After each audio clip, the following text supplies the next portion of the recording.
I'm at the Freedman Gallery, and I have Dr. Richard Hamwi here, who is the artist of all of these extremely colorful, painted and collaged and drawn images. And this is part of Albright College's Science and Art Initiative.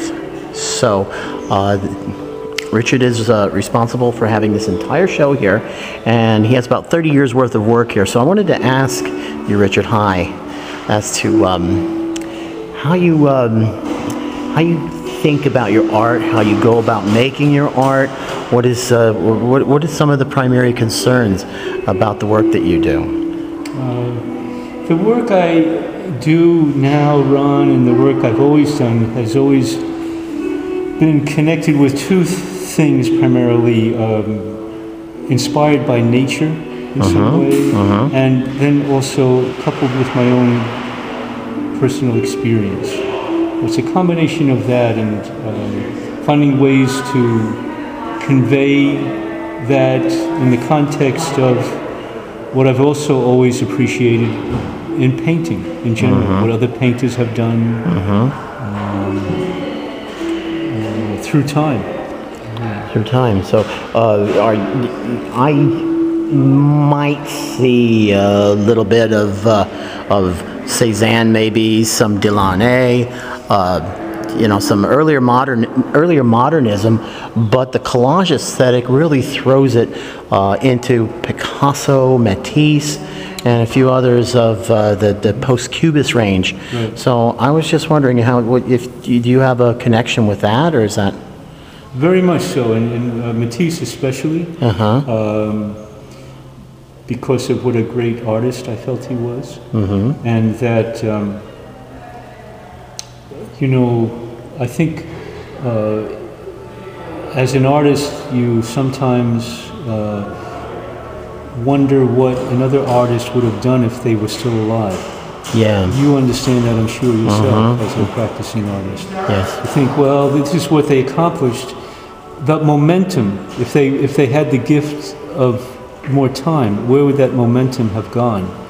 Where would the path they started have led them? So in a way you can stand on their shoulders and go where you feel they might have gone. And that's what I feel. That's to an extent what I try to have done in my collages, to be honest, because I know Matisse would paint his papers first. And likewise, in my work, it's all papers I painted. Right. I never used anything else. But in Matisse, it was always pretty much a single color, and then he would tear them, cut them. He'd tear them and cut them, right. So I asked the question, why not go beyond the single color? And continue the dialogue. And continue the dialogue. Yeah. In Matisse, there's always this, he was such a brilliant colorist, that's always prominent. But then also the sense of life and movement.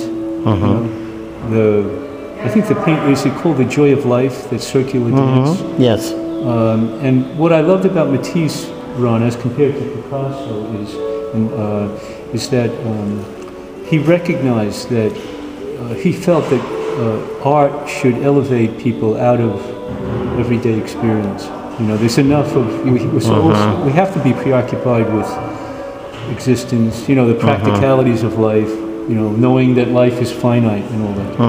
But he felt art should take us out of that, for a while at least.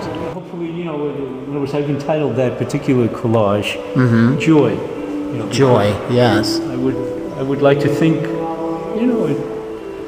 it brings the viewer pleasure, Very nice to look at. I mean, all of the different dances of color here. It's like colors that you would see all the time, but in bringing it out like this, it just makes it that much more real.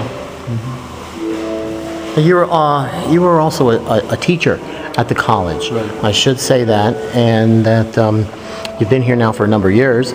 And this is your first solo exhibit here? Yes, Ron, I've been at the college, this is my 7th year, I believe. And I have had work in the gallery before, but never completely. my own life. So it was a great, honor to be asked. The Fine Arts Committee invited me to do this. It's a great place. I love this gallery. I love it too. Yeah. Well, I do want to thank you very much. I could continue this conversation, but I'd keep you here all night. And all the ideas about science and observation and the mind and all of that stuff, it could go on forever. But I want to thank you very much, Richard, for giving me the time to talk to you and record you here. And thank you for the invitation to speak and also being at both the panel and the opening, Ron. I enjoyed it. It was great. Okay, thank you, Richard.